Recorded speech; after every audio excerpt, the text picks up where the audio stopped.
بسم الله الرحمن الرحيم إن الحمد لله نحمده ونستعينه ونستغفره ونعوذ بالله من شرور أنفسنا وسيئات أعمالنا من يهده الله فلا مضل له ومن يضلل فلا هادي له وأشهد أن لا إله إلا الله وحده لا شريك له وأشهد أن محمدا عبده ورسوله يا أيها الذين آمنوا اتقوا الله حق تقاته ولا تموتن إلا وأنتم مسلمون يا أيها الناس اتقوا ربكم الذي خلقكم من نفس واحدة وخلق منها زوجها وبث منهما رجالا كثيرا ونساء واتقوا الله الذي تساءلون به والأرحام إن الله كان عليكم رقيبا يا أيها الذين آمنوا اتقوا الله وقولوا قولا سديدا يصلح لكم أعمالكم ويغفر لكم ذنوبكم ومن يطع الله ورسوله فقد فاز فوزا عظيما أما بعد فإن أصدق الحديث كتاب الله وأحسن الهدي هدي محمد صلى الله عليه وعلى آله وسلم وشر الأمور محدثاتها وكل محدثة بدعة وكل بدعة ضلالة وكل ضلالة في النار. Alhamdulillah, kita bersyukur pada Allah Subhanahu wa taala pada hari ini, hari Sabtu malam Ahad 24 Dzulqa'dah 1445 Hijriah bertepatan dengan 1 Juni 2024. Kita dimudahkan oleh Allah Subhanahu wa taala untuk duduk bersama di Masjid Muhammad di Kota Denpasar, Bali, dalam sebuah kajian Islam ilmiah dengan tema meneladani akhlak Nabi Muhammad sallallahu alaihi wasallam yang lemah lembut. Salawat dan salam semoga selalu Allah berikan kepada Nabi kita Muhammad sallallahu alaihi wa ala alihi wasallam, pada keluarga beliau, para sahabat, serta orang-orang yang mengikuti beliau sampai hari kiamat kelak. Dengan nama-nama Allah yang husna dan sifat-sifat yang mulia, kita berdoa, Allahumma inna nas'aluka ilman nafi'an wa rizqan tayyiban wa amalan mutaqabbala. Allahumma anfa'na bima 'allamtana wa 'allimna ma yanfa'una wa zidna 'ilma. Allahumma inna na'udzubika min 'ilmin la yanfa' wa min qalbin la yakhsha' wa min nafsin la tashba' wa min du'ain la yustajabu laha. Allahumma amin. Ahibati fillah, a'afanillahu wa iyyakum, kaum muslimin jamaah Masjid Muhammad Denpasar, Bali yang saya cintai karena Allah. Semoga Allah Subhanahu wa taala selalu memberikan afiat kepada kita di dunia dan di akhirat. Pada kesempatan malam ini kita membahas sebuah tema yang berkaitan dengan akhlak dan adab. Dalam aspek kehidupan seorang muslim, akhlak dan adab adalah hal yang sangat penting, dan dia termasuk dari bagian aspek kehidupan seorang muslim. Aspek kehidupan seorang muslim ada yang berkaitan dengan akidah, yaitu kullu ma ya'taqiduhu al-muslim fi qalbihi i'tiqadan jaziman la yatatarraqu fihi syakkun aw raib. Segala yang diyakini oleh seorang muslim dengan keyakinan yang kokoh, tidak ada keraguan sedikit pun di dalamnya. Kemudian ada yang berkaitan dengan ibadah, dan termasuk akidah, perkara-perkara akidah di antaranya rukun iman, beriman kepada Allah, para malaikatnya, kitab-kitabnya, para rasul, hari akhir, beriman kepada takdir baik dan buruknya, beriman kepada masailul iman, permasalahan-permasalahan keimanan, seperti hukum murtakibil kabira, pelaku dosa besar. Kemudian huququr ra'i wal ra'iyah, termasuk dari perkara akidah adalah hak para pemimpin dan hak rakyat. Kemudian huququ ahli baitin Nabi sallallahu alaihi wasallam was sahaba ridwanullahi alaihim, yaitu hak para ahlul bait Rasulullah sallallahu alaihi wasallam dan para sahabat Nabi radhiyallahu anhum. Kemudian juga yang berkaitan dengan karamatul auliya. Ini semua hal-hal yang berkaitan dengan perkara akidah. Kemudian di dalam aspek kehidupan seorang muslim juga ada yang berkaitan dengan ibadah. Ibadah adalah pengabdian diri, al-khudu' waz-zul, mengabdi, merendahkan diri kepada Allah Subhanahu wa taala bil mahabbah, dengan penuh rasa cinta kepada Allah Subhanahu wa taala. Baik itu dengan ucapan seperti berzikir, berdoa, baca Quran, ataupun amar ma'ruf nahi munkar, tawasaw bil haq, tawasaw bis sabr, saling menasihati dengan kebaikan dan saling menasihati dengan kesabaran, an-nasihah, nasihat, atau ibadah-ibadah yang berkaitan dengan amalan-amalan qalbu seperti al-ikhlas, al-mahabbah, al-khawf, rasa cinta, rasa takut, ar-raja, rasa harap, at-tawakkul, bertawakal kepada Allah Subhanahu wa taala. Kemudian al-khasyah, ar-raghbah, ar-rahbah, rasa takut kepada Allah dengan penuh pengenalan terhadap Allah Subhanahu wa taala, rasa takut kepada Allah dengan menjauhi apa yang mendatangkan murka Allah Subhanahu wa taala. Ini adalah aspek ibadah yang berkaitan dengan qalbu seorang muslim, atau aspek ibadah yang berkaitan dengan amalan lahiriah seperti salat, puasa, zakat, haji, berbakti kepada orang tua, memuliakan tamu, kemudian menghormati tetangga, dan seterusnya. Ini aspek yang kedua dari kehidupan seorang muslim. Ada aspek yang ketiga, yaitu muamalah, seperti akad pernikahan, akad jual beli, akad sewa menyewa, akad simpan pinjam, kemudian talak, rujuk, nikah. Ini adalah aspek kehidupan seorang muslim dalam perihal muamalah. Kemudian yang kita pelajari pada malam ini adalah aspek yang keempat, yaitu aspek adab dan akhlak. Dan kedudukan akhlak di dalam agama Islam sangatlah tinggi. Bahkan Rasulullah sallallahu alaihi wasallam bersabda, "Innama bu'ithtu liutammima makarimal akhlaq." Innama adatu hasr. Innama adalah huruf untuk membatasi.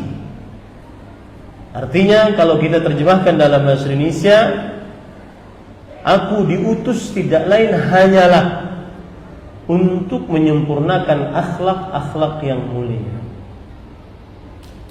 Ini menunjukkan bagaimana kedudukan yang tinggi tentang akhlak di dalam agama Islam.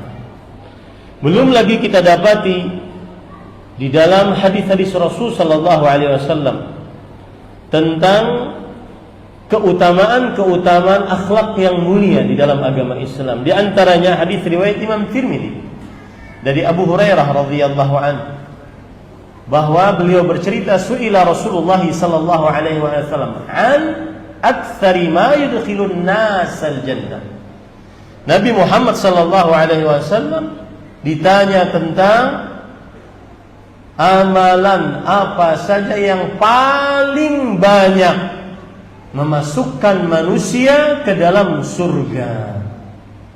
Maka Rasulullah sallallahu alaihi wasallam menjawab, taqwallah wa husnul khuluq. Bertakwa kepada Allah artinya mengabdi diri kepada Allah Subhanahu wa taala dengan fi'lu ma'mur wa tarku mahdzur, mengerjakan yang diperintah dan menjauhi yang dilarang. Itu hubungan kita dengan Allah Subhanahu wa taala. Adapun hubungan kita dengan manusia, wa husnul khuluq, yaitu akhlak yang baik terhadap manusia. Lihat bagaimana pahala berakhlak yang baik, amalan yang paling banyak memasukkan manusia ke dalam surganya Allah Subhanahu wa ta'ala. Al-Imam Ibnu Qayyim Al-Jauziyah rahimahullah ketika mengomentari hadis ini, beliau mengatakan, jama'an Nabi sallallahu alaihi wa alihi wasallam baina taqwallahi wa husnil khuluq. Nabi Muhammad sallallahu alaihi wa alihi wasallam di dalam hadis ini mengumpulkan antara ketakwaan kepada Allah dengan akhlak yang baik. Lianna taqwallah tuslihu ma bainal 'abdi wa bain rabbih. Karena takwa kepada Allah memperbaiki hubungan antara hamba dengan Allah Subhanahu wa taala, zat yang diibadahinya. Wa husnul khuluq yuslihu ma bainahu wa bain khalqihi. Sedangkan akhlak yang baik memperbaiki hubungan antara dia dengan makhluk-makhluk Allah Subhanahu wa taala. Ini yang pertama. Pahala dari akhlak yang mulia. Amalan yang paling banyak memasukkan seorang hamba ke dalam surganya Allah Subhanahu wa taala. Ingin masuk surga, perbaiki akhlak. Yang kedua, ingin di dalam surga dekat dengan Rasulullah sallallahu alaihi wasallam, maka perbaikilah akhlak sebagaimana hadis riwayat Imam Tirmidzi dari Jabir radhiyallahu anhu. Rasul sallallahu alaihi wa ala alihi wasallam bersabda, "Inna min ahabbikum ilayya wa aqrabikum minni majlisan yaumal qiyamah ahasinakum akhlaq." Artinya sesungguhnya yang paling aku cintai, ahabbikum adalah ismu tafdhil, kata komparasi dari yang dicintai, yang paling dicintai oleh Rasul sallallahu alaihi wasallam. Wa aqrabikum adalah ismu tafdhil dari qarib, dekat, paling dekat kedudukannya dengan Rasul sallallahu alaihi wasallam di hari kiamat. Ahasinukum akhlaqan, orang yang paling baik akhlaknya di antara kalian, yang paling baik akhlaknya di antara kalian. Berarti kullama kana al-mar'u ahsana khuluqan kana aqraba ila Rasulillah sallallahu alaihi wasallam. Setiap kali seorang hamba lebih baik akhlaknya, berarti lebih dekat kedudukannya dengan Rasul sallallahu alaihi wasallam nanti di hari kiamat. Bahkan para ikhwan yang dirahmati oleh Allah, itu yang kedua, keutamaan pahala dari akhlak yang mulia. Dan ini menunjukkan pentingnya akhlak yang mulia. Bahkan kadang seseorang bisa membuat orang senang bukan dengan harta. Ini yang hadir ratusan orang, mungkin saya bagi-bagi harta, tidak semua senang. Ada yang merasa kurang, ada yang merasa sedikit, ada yang tidak dapat. Tidak semua bisa kita senangkan dengan harta. Tetapi kita bisa menyenangkan orang dengan akhlak baik yang kita miliki. Coba perhatikan hadis riwayat Imam Al-Bazzar dalam kitabnya Al-Musnad dari Abu Hurairah radhiyallahu anhu. Rasul sallallahu alaihi wa alihi wasallam bersabda, "Innakum lan tas'un nas bi amwalikum Sesungguhnya kalian tidak akan pernah, lan harfu nafli ta'bid, tidak akan pernah sama sekali melapangkan hati orang-orang, membuat orang senang dengan kalian, dengan harta kalian. Susah. Apalagi manusia tamak. Ya, "Lau kana li ibni Adam wadiyan min mal labtagha thalithan." Kalau seandainya anak manusia memiliki 2 lembah harta, dia ingin yang ketiga. Seorang manusia tamak terhadap harta. Susah untuk dilapangkan dadanya dengan harta. Dikasih berapa kurang, dikasih berapa kurang.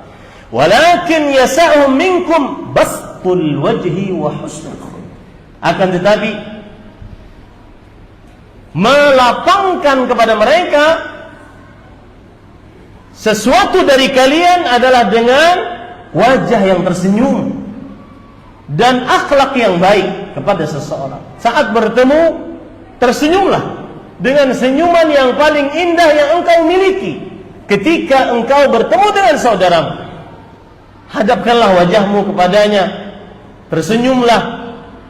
Sesungguhnya orang akan pertama kali melihatmu sudah senang, dan orang akan lapang dada denganmu.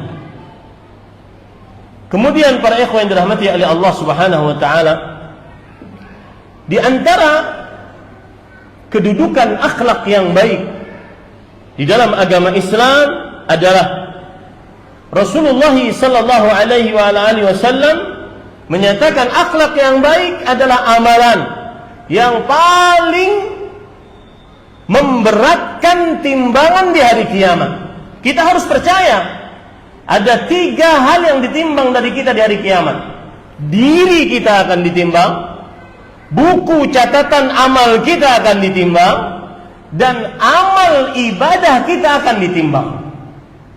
Dan yang paling berat, memberatkan timbangan kita di hari kiamat, yang dengan berat timbangan pahala kita akan selamat dari siksa Allah, adalah akhlak yang mulia. Sebagaimana hadis riwayat Imam Abu Daud dari Abu Darda radhiyallahu anhu, Rasul sallallahu alaihi wasallam bersabda, "Ma min syai' afqalu fil mizan min husnil khuluq." Tidak ada syai'. Syai' adalah kalau dalam bahasa usulul fiqh a'amul umum. Hal yang paling umum di segala yang umum di dunia ini. Tidak ada, kalau kita terjemahkan dalam bahasa Indonesia, tidak ada sesuatu apapun. Makanya tidak ada sesuatu apapun yang semisal dengan Allah Subhanahu wa taala. Pakai kata syai', laisa kamitslihi syai'. Tidak ada sesuatu apapun yang semisal dengan Allah Subhanahu wa taala. Sama dengan ini, ma min syai', tidak ada sesuatu apapun. Dan syai' di sini nakirah fi siyaqin nafi fata'um. Nakirah, kata yang tidak jelas dalam bentuk penafian menunjukkan keumuman. Tidak ada amalan apapun yang lebih berat di dalam timbangan dari akhlak yang mulia. Semua amalan kalah dengan akhlak yang mulia. Oleh karenanya, termasuk akhlak yang mulia ini sedikit menyimpang. Termasuk akhlak yang mulia adalah menyambung hubungan rahim. Aib seorang muslim untuk memutuskan hubungan rahim. Dan tidak ada dosa yang Allah ingin segerakan siksanya di dunia ma'amad dakharahu fil akhirah, disertai dengan apa yang Allah Subhanahu wa taala simpan siksanya nanti di akhirat, dibandingkan memutuskan hubungan rahim, karena dia kebalikan dari akhlak yang buruk, kebalikan dari akhlak yang mulia, yaitu akhlak yang buruk. Tidak ada amalan apapun yang paling memberatkan di timbangan dibandingkan akhlak yang baik. Di dalam lafaz riwayat Imam Tirmidzi, Rasul sallallahu alaihi wasallam bersabda dengan tambahannya, "Wa inna sahiba husnil khuluq la yablughu bihi darajata sahibis shaumi was salah." Sesungguhnya seorang yang berakhlak yang mulia akan sampai derajatnya kepada orang yang ahli sholat dan ahli puasa. Kadang para ikhwah, senyumanmu di hadapan saudaramu muslimmu itu mengalahkan sholat seseorang semalaman suntuk, puasa seseorang. Kadang para ikhwah, memaafkan kesalahan orang lain di dunia bisa mengalahkan ibadah seseorang semalaman suntuk kepada Allah Subhanahu wa taala. Dan bil munasabah, sebagai peringatan, ini yang suka mendendam, memaafkan di dunia lebih besar pahalanya dibandingkan menuntut balas di akhirat. Al-mazlum haqqa lahu an yatluba min zalimihi mazlamatah. Orang yang zalim, yang terzalimi, berhak dia nanti di hadapan Allah Subhanahu wa taala untuk minta agar yang menzaliminya dibalas kezalimannya. Wa rabbuka bidzallamin lil 'abid. Allah Subhanahu wa taala tidak akan menzalimi hamba-hambanya. Pasti semuanya akan diberikan sesuai dengan haknya. Tuqadu lisyatil jalha min asyatil qurana hatta yuqassa minhu. Kambing yang patah tanduknya akan didatangkan, dan kambing yang mematahkannya akan didatangkan sampai diambil kisos untuknya. Tidak ada kezaliman nanti di akhirat. Berhak orang yang zalim untuk menuntut balas, tapi memaafkan di dunia lebih besar pahalanya dibandingkan menuntut balas di akhirat. Ini singgungan, sindiran kepada orang-orang yang sering mungkin diam dia di dunia. Enggak Ustaz, saya enggak akan balas. Tapi nanti di akhirat tunggu aja, tak tuntut. Ya, apa dalilnya Ustaz? Allah Subhanahu wa taala berfirman di dalam Al-Qur'an, "Sabiqu ila maghfiratin min rabbikum wa jannah arduha as-samawati wal ard u'iddat lil muttaqin alladzina yunfiquna fis sarra wad dharra wal kadhimina al ghaidha wal 'afina 'anil nas wallahu yuhibbul muhsinin." Bersegeralah kalian untuk mendapatkan ampunan dari Rabb kalian dan surga yang luasnya seluas langit dan bumi yang disediakan untuk orang-orang yang bertakwa. Siapa yang bertakwa? Salah satunya wal 'afina 'anil nas, yang memaafkan kesalahan orang lain. Para ikhwah yang malam ini masih berseteru dengan rahimnya, belum berkomunikasi, menyambung hubungan dengan rahimnya, baik karena kesalahan, baik karena ketidakpahaman, baik karena harta warisan, maka bermaaf-maafan. Memaafkan di dunia lebih besar pahalanya dibandingkan menuntut balas di akhirat. Para ikhwan yang dirahmati oleh Allah Subhanahu wa taala. Kemudian keutamaan akhlak yang mulia juga, orang beriman yang paling sempurna imannya adalah yang paling baik akhlaknya. Sebagaimana hadis riwayat Imam Tirmidzi disahihkan oleh Imam Al-Albani rahimahullah dari Abu Hurairah radhiyallahu anhu, Rasul sallallahu alaihi wa alihi wasallam bersabda, "Akmalul mu'minina imanan ahsanuhum khuluqan." Di antara orang beriman yang paling sempurna imannya adalah yang paling baik akhlaknya. Dan termasuk akhlak yang baik, apa itu? Dicontohkan oleh Rasul sallallahu alaihi wasallam. Perhatikan ini para suami. Khairukum wa khairukum linisaihim. Dan yang paling baik akhlaknya di antara kalian adalah yang paling baik akhlaknya terhadap istrinya. Perhatikan para suami yang mulutnya sering kasar, kotor, keji, yang tangannya sering kasar, menempeleng istri, menampar istri, yang kakinya sering menendang istri. Maka akhlak yang baik adalah orang yang paling terbaik akhlaknya, orang yang paling baik sikapnya terhadap istrinya. Dan ayat-ayat, dalil-dalil syariat yang redaksinya agar berbuat baik kepada istri itu ditujukan kepada Anda, kita semua, wahai para suami, agar kita lebih bersabar, lebih mengayomi istri, lebih sayang, lebih cinta, lebih mengekspresikan cinta kita. Lihat, Allah Subhanahu wa taala berfirman, "Wa'ashiruhunna bil ma'ruf." Gaulilah istrimu dengan baik. Kemudian Rasulullah, Allah Subhanahu wa taala juga berfirman, "Walahunna mithlul ladzi 'alaihinna bil ma'ruf." Dan istri memiliki hak sebagaimana mereka mempunyai kewajiban.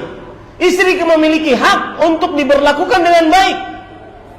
Rasul sallallahu alaihi wasallam bersabda, "Ala istausu bin nisa'i khairan."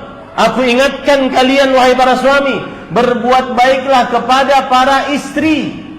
Fa innahunna 'awanun 'indak. Sesungguhnya mereka adalah tawanan di sisi kalian. Tidak bisa keluar rumah kecuali dengan izin suami. Bahkan tidak bisa untuk berpuasa sunnah kecuali dengan izin suami jika suami ada di tempat. Maka sering sekali para istri terzalimi dengan suami-suami. Suami selingkuh kemudian dinasihati oleh istri, kemudian jawaban sang suami, "Diam. Tugasmu cuma taat kepada saya. Urusan saya selingkuh, bukan urusanmu." Apa ini? Rasul sallallahu alaihi wasallam tidak pernah ma daraba biyadihi qat imra'ah wala khadimah. Rasul SAW tidak pernah memukul dengan tangannya sama sekali istrinya ataupun pembantunya. Bahkan Rasul sallallahu alaihi wasallam tidak pernah mengatakan untuk sesuatu yang sudah terjadi, "Lima fa'alta hadza?" Kenapa engkau lakukan ini? Tidak pernah beliau lakukan itu. Yang sudah terjadi, qaddarallahu ma syaa fa'al. Selesai. Beliau juga ketika memerintahkan sesuatu kemudian belum dikerjakan misalkan oleh istri atau anak-anak kita, beliau tidak pernah mengatakan, "Lima lam taf'alu?" Kenapa engkau belum mengerjakan? Tapi perintahkan agar dikerjakan. Berbuat baiklah, rubah gaya hidup kita kepada istri-istri kita. Super cuek, bebek, super keras, super kasar. Ketika manggil seperti manggil kepada budak, pembantu, harus sabar. Karena memang perempuan diciptakan dalam keadaan bengkok. Innal mar'ata khuliqat min dhila' wa inna a'waja syai'in fi dhila'i 'alah. Sesungguhnya perempuan diciptakan dari tulang rusuk yang bengkok, dan tulang rusuk yang paling bengkok adalah yang paling atas. Jika engkau tuqimu kasartahu wa kasruha talaqwa, kalau engkau berusaha meluruskan yang bengkok tadi, engkau akan mematahkannya, dan mematahkannya terjadilah talak, divorce. Talak. Lemah lembutlah terhadap istri. Memang sifatnya seperti itu. Kadang sen kanan belok kiri, itu terima saja. Sudah terima saja, maklumi saja. Ya, karena pikiran mungkin mikirkan antum mau poligami, mikirkan mau masak apa hari ini.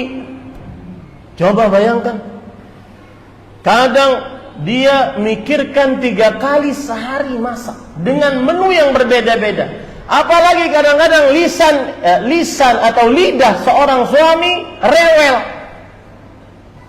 Bayangkan. Maka para ikhwan yang dirahmati, khairukum linisa'ihim. Yang paling baik di antara kalian, khair itu adalah ismu tafdhil minal aqyam. Kalau kita terjemahkan dalam bahasa Indonesia adalah yang paling terbaik di antara kalian adalah yang paling baik terhadap istrinya. Ini para ikhwah yang dirahmati oleh Allah Subhanahu wa taala. Kemudian para ikhwah yang dirahmati oleh Allah Subhanahu wa taala,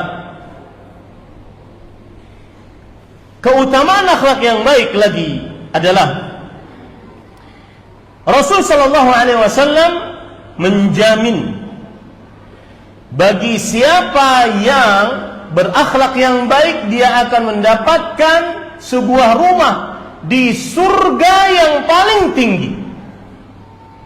Dalam hadis riwayat Imam Tirmidzi dari Abu Umamah Al-Bahili radhiyallahu anhu, Rasul sallallahu alaihi wa alihi wasallam bersabda, "Ana za'im bi baitin fi rabadil jannah liman taraka al-mira'a wa in kana muhiqqan."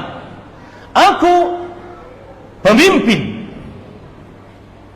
di tengah surga bagi siapa yang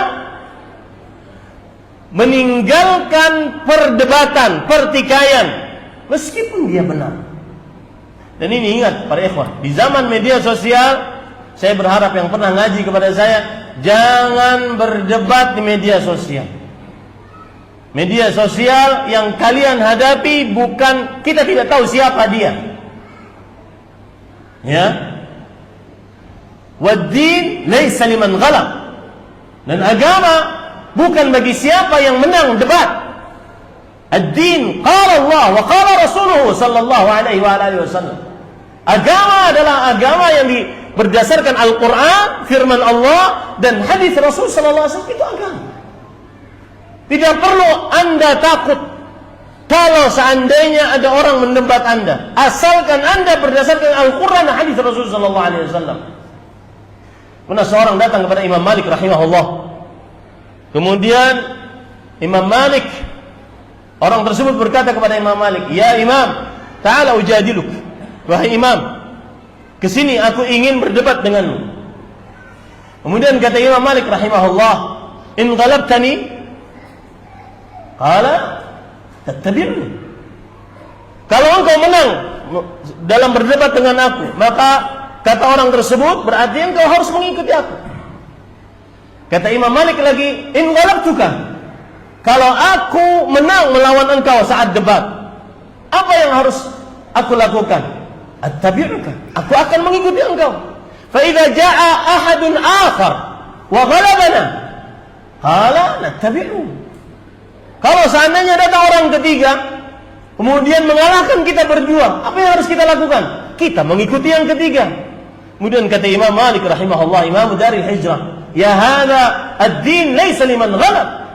Wahai fulan, agama bukan bagi siapa yang menang debat. Ad-din qala Allah wa qala Rasuluhu sallallahu alaihi wasallam. Ini para ikhwan yang dirahmati oleh Allah Subhanahu wa taala. Wa bi baitin fi wasatil jannah liman taraka al-kadhiba wa in kana mazihan. Lihat, ini termasuk akhlak yang mulia, tidak berdusta. Wal mu'min la yakdzib. Al-mu'min ya'tarif bi khatahi walakin la yakdzib. Seorang beriman, dia mengakui kesalahan. Oke, kesalahan. Semua dari kita pelaku kesalahan. Tapi dusta, la. Al-mu'min la yakdzib. Orang beriman tidak boleh dusta. Rasul SAW menjamin sebuah rumah di tengah surga bagi siapa yang meninggalkan dusta meskipun dalam keadaan bercanda. Tidak boleh dusta para ikhwan. Berdusta dosa besar. Innal kadhiba yahdi ilal fujur. Dusta, bohong, menghantarkan kepada keburukan. Wal fujur yahdi ilan nar. Keburukan menghantarkan kepada neraka. Wala yazalu ar-rajulu yakdzibu wa yataharra al-kadhib hatta yuktaba 'inda Allah kadzaban. Dan masih saja seseorang berdusta sehingga ditulis sebagai tukang dusta di sisi Allah Subhanahu wa taala.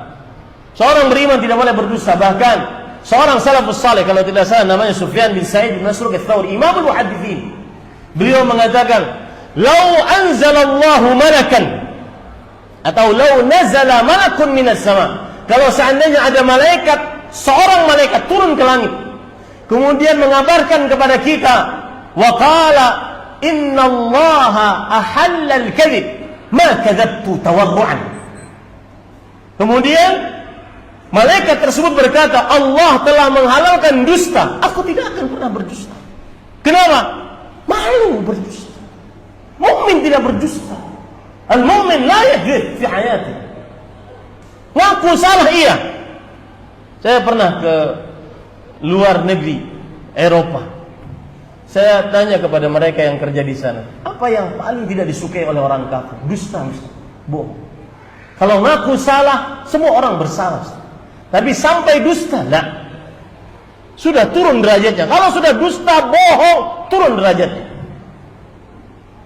Al-mu'min la yakdzib. Sampaikan itu dalam qalbu kita. Tanamkan itu kepada istri, anak-anak kita. Al-mu'min la yakdzib. Orang yang beriman tidak berdusta, walau kana mazihan. Meskipun dia dalam keadaan bercanda. Wa bi baitin fi a'lal jannah liman hassana khuluqah.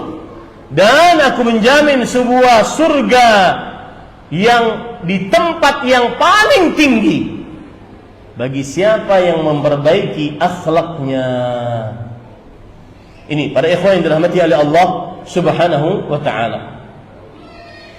Kemudian itu semua tadi adalah hadis-hadis yang berkaitan dengan keutamaan akhlak yang baik. Tapi perlu diingat bahwa akhlak pemberian dari Allah Subhanahu wa taala. Ada orang yang penyabar, memang dari sononya penyabar, tidak suka balas dendam. Ada orang yang temperamental, sedikit marah, sedikit langsung pakai pukul, sedikit langsung naik darah dan seterusnya. Memang dari sananya, dan itu sudah dijelaskan oleh para ulama salafus saleh. Seperti misalkan Abdullah bin Mas'ud radhiyallahu anhu. Sebagaimana perkataan beliau diriwayatkan oleh Imam Bukhari dalam kitabnya Al-Adabul Mufrad.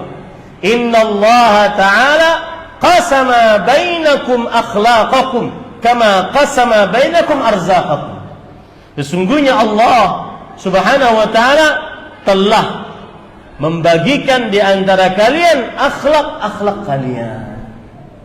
Dan Allah Subhanahu wa taala sebagaimana telah membagikan di antara kalian rezeki-rezeki kalian. Persis, ada yang kaya, ada yang setengah, ada yang miskin. Begitulah juga akhlak. Ada yang tinggi akhlaknya dari sananya memang. Ada yang dia berakhlak yang mulia, sabar. Harus dengan perjalanan bersabar. Harus benar-benar. Innamas sabru man yatasabbar yusabbiruhu Allah. Siapa yang berusaha sabar, baru Allah kasih kesabaran kepada dia. Harus usaha.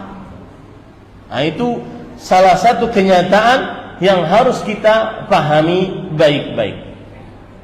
Para ikhwan yang dirahmati oleh Allah Subhanahu wa taala, adapun itu tadi pendahuluan, belum kajian. Sedangkan habis Isya katanya kita azan salat ya. Baik. Saya sebenarnya sudah sampai Isya saja enggak apa-apa, itu saja tadi sudah cukup insyaallah. Tapi tema kita adalah meneladani akhlak Rasul sallallahu alaihi wasallam yang lemah lembut. Dalam bahasa Arabnya ar-rifq, lemah lembut, ar-rifqu, ra fa qaf. Dan secara bahasa ar-rifqu artinya adalah diddu al-unf, kebalikan dari sifat kekerasan. Ar-rifq linul janib, lemah lembut terhadap orang lain, baik itu dengan ucapan ataupun dengan perbuatan. Dan kita langsung mencontoh Rasul sallallahu alaihi wasallam bagaimana Rasul sallallahu alaihi wasallam mencontohkan kelembutan beliau saat beliau masih hidup terhadap orang lain. Di antaranya para ikhwan yang dirahmati oleh Allah Subhanahu wa taala, suatu ketika Rasulullah sallallahu alaihi wa ala alihi wasallam salat. Kemudian beliau sujudnya panjang. Ini hadis menarik untuk mendidik agar orang tua berakhlak yang mulia kepada anak-anaknya. Di antaranya sabar di dalam menghadapi anak-anaknya. Rasul sallallahu alaihi wasallam salat, lalu beliau sujud dan sujudnya lama. Kemudian para ikhwan yang dirahmati oleh Allah, seorang sahabat ketika melihat Rasulullah SAW sujud, dan waktu itu adalah waktu turunnya syariat, mungkin saja berubah, ada syariat perubahan, ada syariat penambahan waktu sujud dan seterusnya. Maka ada sahabat Nabi, karena Rasulullah SAW lama sujudnya, beliau mengangkat kepalanya. Ternyata beliau tahu sebabnya, yaitu ada cucu beliau Al-Hasan bin Ali bin Abi Thalib radhiyallahu anhu menunggangi Rasulullah sallallahu alaihi wasallam. Lalu sahabat tersebut sujud kembali karena sudah tahu sebabnya. Ketika setelah selesai salat, falamma qada Rasulullah sallallahu alaihi wasallam, qala an-nas ya Rasulullah innaka sajadta baina dhahranai salatika sajdatan ataltaha. Wahai Rasulullah, tadi salatmu sujudnya sangat lama. Apa penyebabnya? Hatta dhananna annahu qad hadatha amrun aw annahu yuha ilaih. Sampai kami mengira engkau terjadi sesuatu pada dirimu atau engkau sedang dapat wahyu, karena itu memang sedang turun-turunnya wahyu. Maka apa kata Rasulullah SAW? Kullu dzalika lam yakun. Semua itu belum terjadi.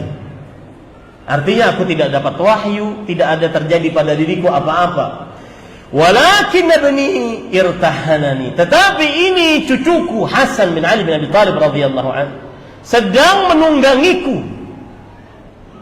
Seperti anak sedang menunggangi seorang bapaknya saat bapaknya sedang sujud salat. Fakarihtu an u'ajjilahu hatta yaqdiya hajat. Maka aku tidak ingin untuk menyelesaikan mainannya saat salat menghadap Allah, menjadi imam di hadapan para sahabat sampai dia selesai keperluannya. Lihat bagaimana lembutnya Rasulullah SAW terhadap anak kecil. Ketika kajian seperti anak lari, memang itu seperti itu anak-anak. Kalau jenggotan lari kurang ajar.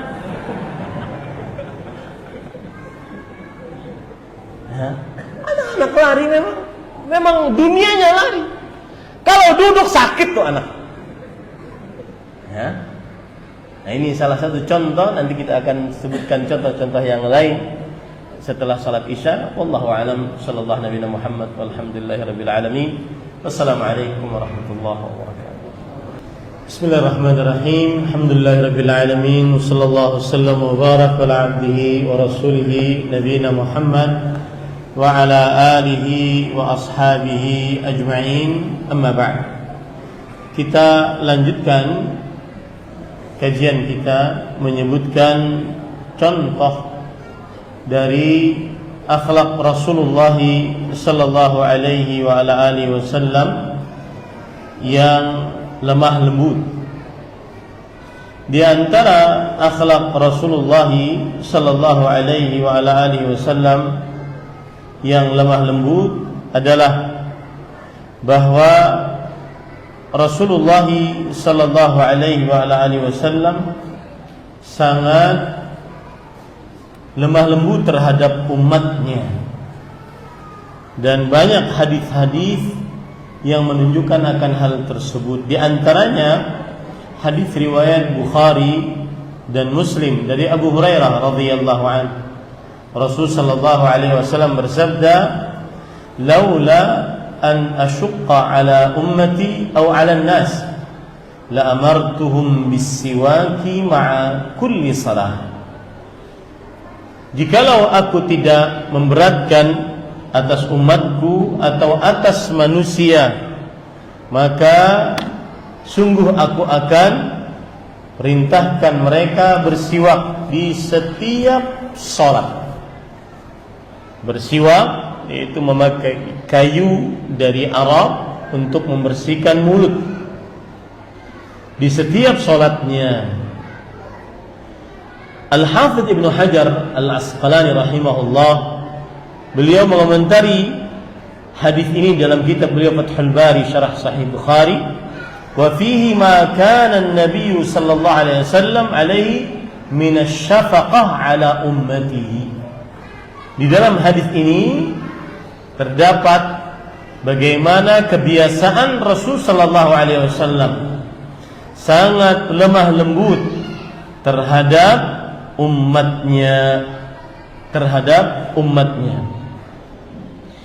Kemudian para ikhwan yang dirahmati oleh Allah Subhanahu wa taala, termasuk dari hadis yang menunjukkan kelemah lembutan Rasulullah sallallahu alaihi wa alihi wasallam, yaitu Rasulullah sallallahu alaihi wa alihi wasallam pernah berkata kepada seseorang yang, perhatikan, kalau kita melihatnya mungkin itu berat, yang kencing di Masjid Nabawi, kencing di masjid.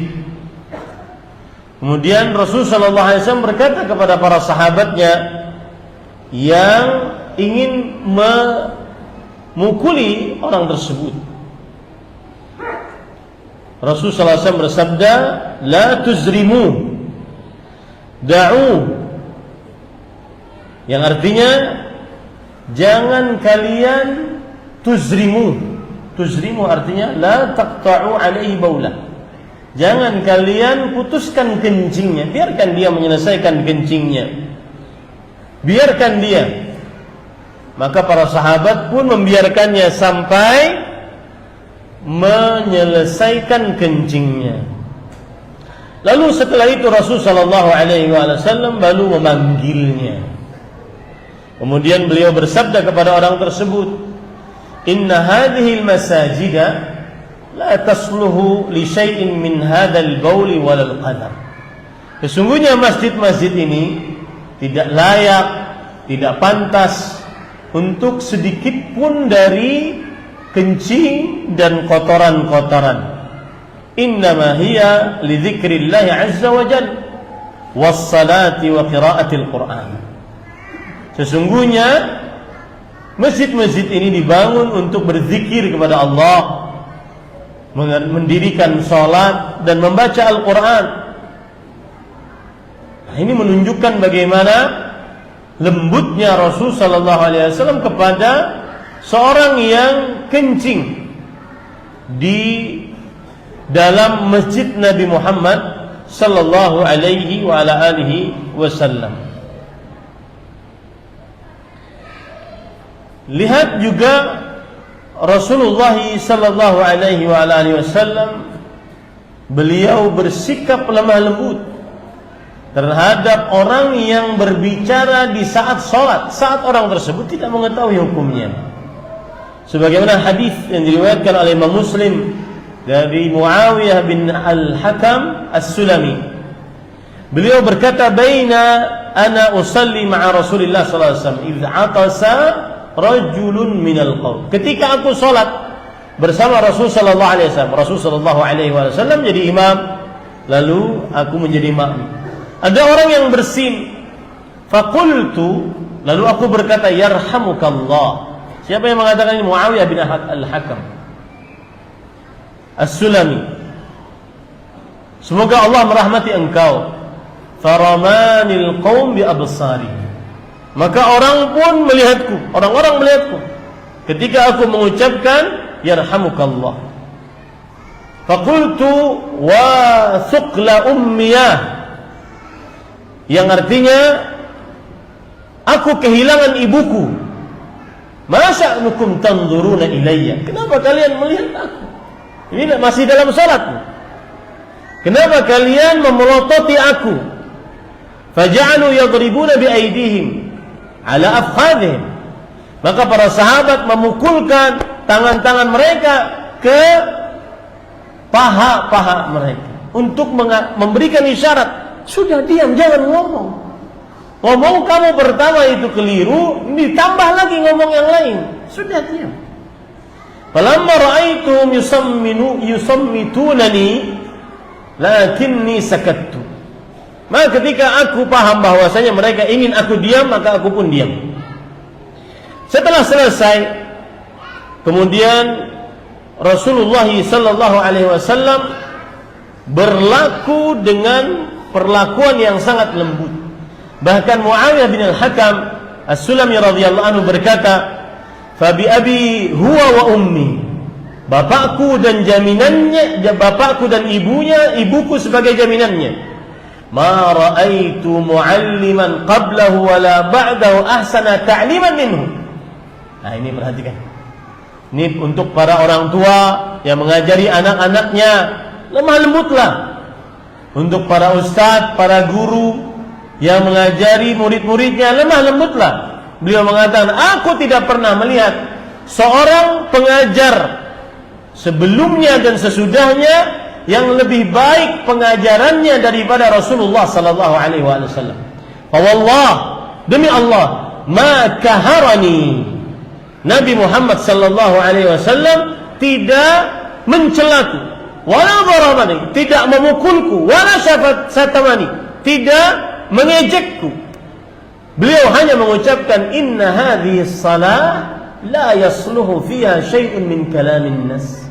Sesungguhnya salat ini tidak pantas di dalamnya sedikit pun dari ucapan manusia. Innama huwa at-tasbih wa at-takbir wa qiraatul Qur'an. Sesungguhnya salat ini hanyalah di dalamnya ucapan subhanallah, Allahu akbar, dan bacaan Al-Qur'an. Karena itu yang dituju, bahwasanya orang tidak boleh berbicara saat sholat. Itu yang dituju.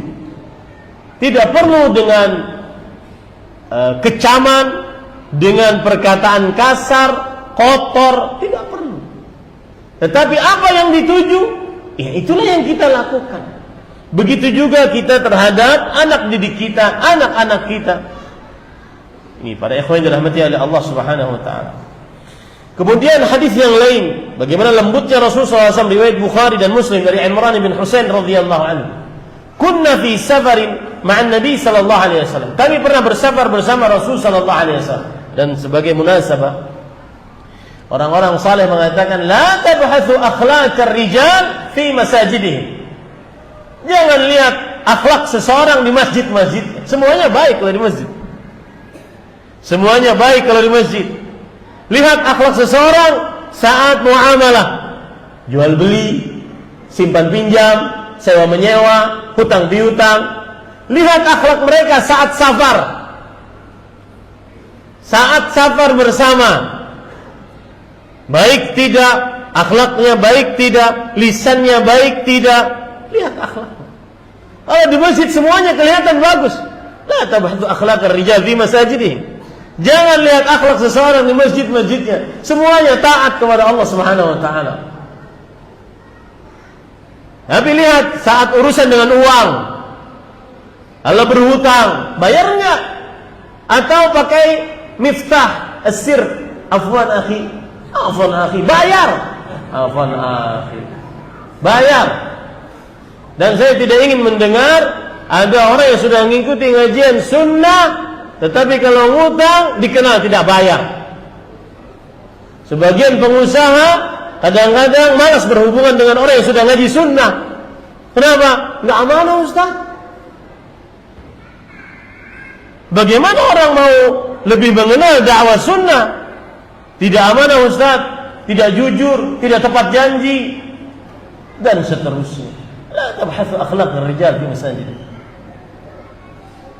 Ya. Kemudian para ikhwan dirahmati oleh Allah, thumma nazala sallallahu alaihi wasallam fada'a bil wudu fatawadda. Lalu Rasul sallallahu alaihi wasallam turun dan minta didatangkan air untuk berwudu. Lalu beliau berwudu. Wa nudiya bis salati fa shalla bin nas. Lalu beliau dikumandangkan azan, lalu beliau mengimami kaum muslimin. Falamma infatala min salatihi idza huwa bi rajulin mu'tazil lam yusalli ma'al qaum.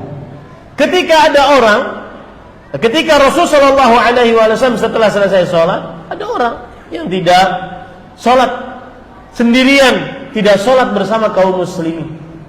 Lalu Rasul sallallahu alaihi wasallam lihat akhlak lembut beliau, bertanya dulu. Jangan langsung menuduh, langsung mencela, langsung menghina, merendahkan. Beliau bertanya dulu, "Ma mana'ak ya fulan an tusalli ma'al qaum?" Wahai fulan, kenapa enggak salat sama kita? Kenapa enggak salat sama kita? Orang tersebut mengatakan, "Asabatni janabah wala ma." Wahai Rasulullah, aku sedang terkena junub dan tidak ada air untuk mandi. Artinya, aku bingung. Junub bolehkah diganti dengan wudu sebagaimana diganti dengan tayamum, sebagaimana wudu diganti dengan tayamum jika tidak sanggup untuk berwudu. Asabatni janabah wala ma. Tidak ada air wahai Rasul sallallahu alaihi wasallam, aku kena junub. Kata Rasul sallallahu alaihi wasallam, lihat, apa yang dituju? Orang tersebut memerlukan apa? Itu yang kita sampaikan, bukan celaan, bukan cacian, bukan makian. Alaika bis-sa'id fa innaka yakfika an taqula bi yadayka hakadha wa hakadha. Cukup dengan sa'id, debu yang bersih yang suci. Cukup kamu mengusap wajahmu dan kedua telapak tangan. Kata Al-Hafidz Ibnu Hajar Al-Asqalani rahimahullah mengomentari hadis ini, fihi husnul mulatafah warifqu fil inkar. Di dalam hadis ini terdapat kebaikan saat bergaul, kelembutan, dan kelembutan saat mengingkari, dengan bertanya saat mengingkari. Ini para ikhwan yang dirahmati oleh Allah Subhanahu wa ta'ala. Saya jadi ingat, ini contoh teladan, meskipun kita di dalam dakwah sunnah, kita tidak boleh terlalu mengagungkan orang yang masih hidup. Fa innal hayy la tu'man 'alal fitnah.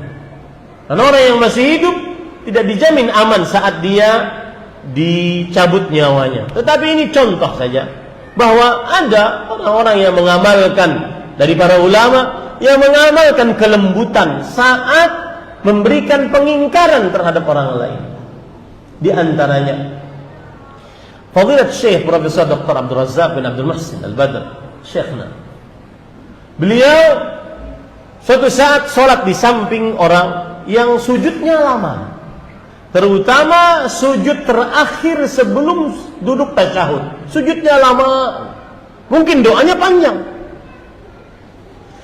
Kemudian orang tersebut setelah salam disalami oleh Syekh. Kemudian Syekh berkata, bagaimana kabarmu, dari mana? Kemudian Syekh mengatakan, seakan-akan doamu panjang di dalam sujudmu. Ya. Orang tersebut langsung seperti antipati kepada Syekh. Memang kenapa? Ada apa? Salah apa saya? Orang seperti itu biasanya. Ada apa? Salah apa saya? Maka Syekh mengatakan, semoga seluruh doamu dikabulkan oleh Allah SWT. Ya. Beliau tidak mengingkari langsung, akan tetapi beliau malah mendoakan semoga seluruh doamu dikabulkan oleh Allah Subhanahu wa taala. Akan tetapi Rasulullah sallallahu alaihi wasallam memerintahkan kita, jika imam bertakbir maka ikutilah imam untuk bertakbir. Akhirnya orang tersebut pun manut. Ini hasil dari akhlak yang mulia. Dakwah mudah, menyampaikan Al-Quran dan hadis yang berat ini mudah dengan akhlak yang mulia. Ini para ikhwan yang dirahmati oleh Allah Subhanahu wa ta'ala. Kemudian, nah ini penting di zaman sekarang, terutama kita di zaman media sosial. Saya ingin kasih hadiah kepada jamaah. Siapa yang menjawab saya kasih 100.000. Anak-anak kita, saya punya santri ya, saya pimpinan pesantren. Anak-anak kalau libur dari liburannya, dari pulang ke rumahnya kemudian masuk ke pesantren, terkadang kita mendengar perkataan-perkataan kasar, kotor dari anak-anak santri. Anjing, menjerit, ya. Siapa yang tahu, pertanyaannya, siapa yang tahu sebabnya? Yang menjawab saya kasih hadiah. Nah,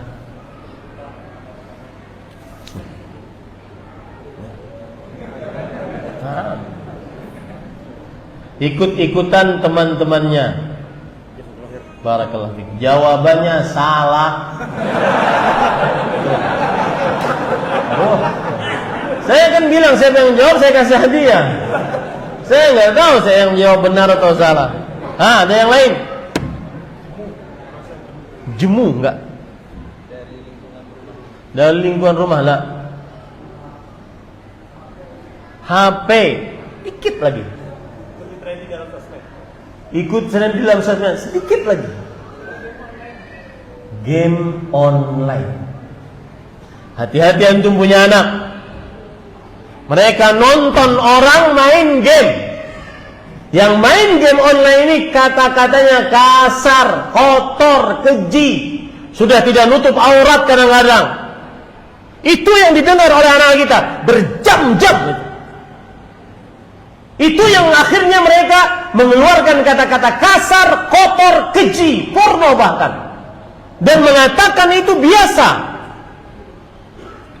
Padahal Rasul sallallahu alaihi wasallam bersabda dalam hadis riwayat Imam Tirmidzi, "Laisal mu'min bit-ta'an wal la'an wal fahish al-badi." Seorang yang beriman bukan orang yang suka mencaci, melaknat, berkata kasar, berkata kotor.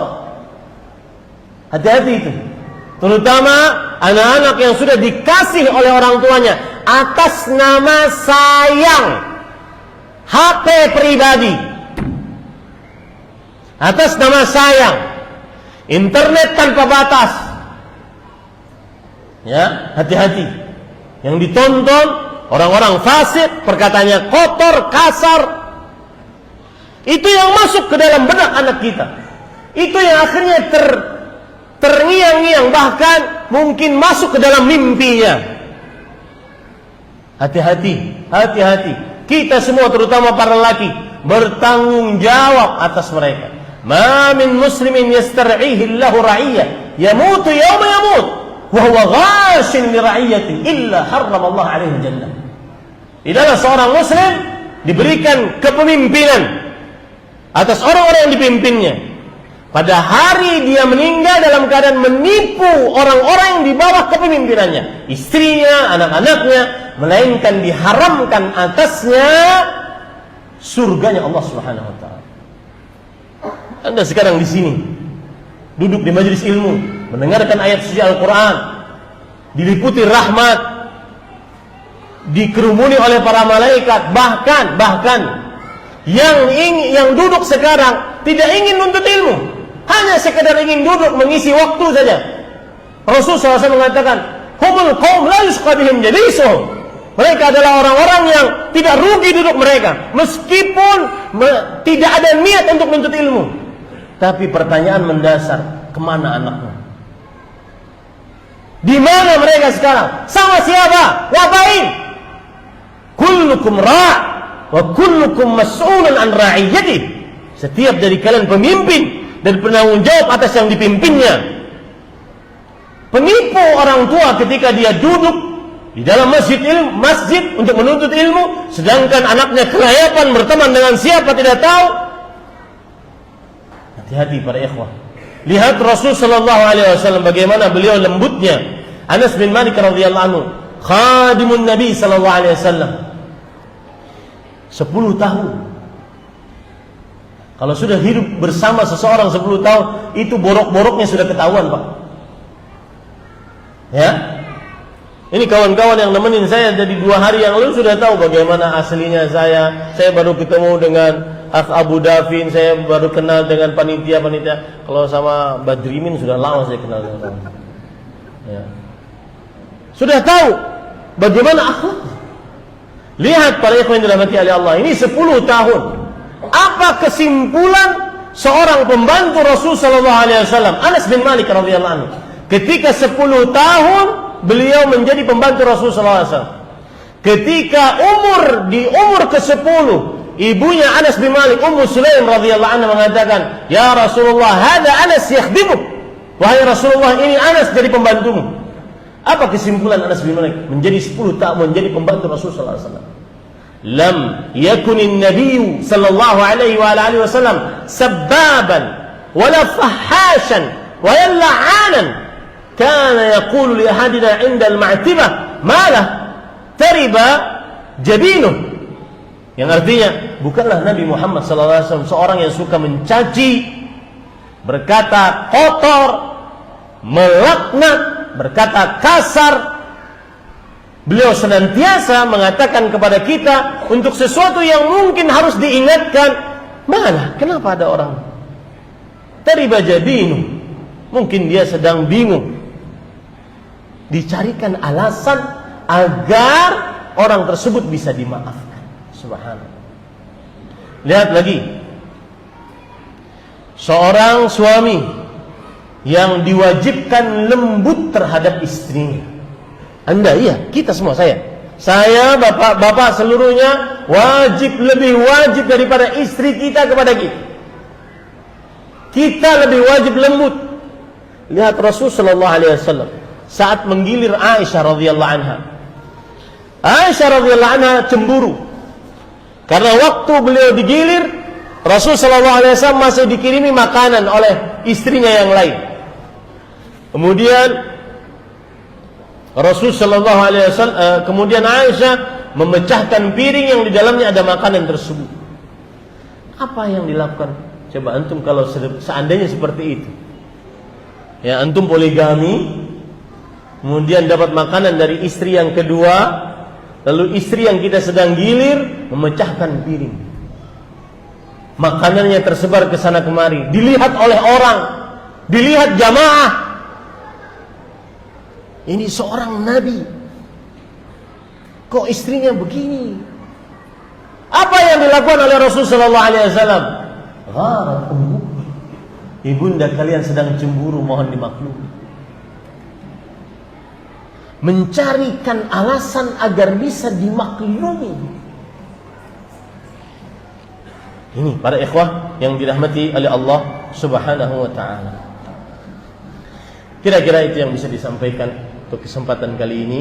Semoga yang disampaikan bermanfaat. Dan ini sepertinya masjid pertama saya datang ke sini, Masjid Muhammad di Denpasar, Bali. Semoga yang disampaikan bermanfaat.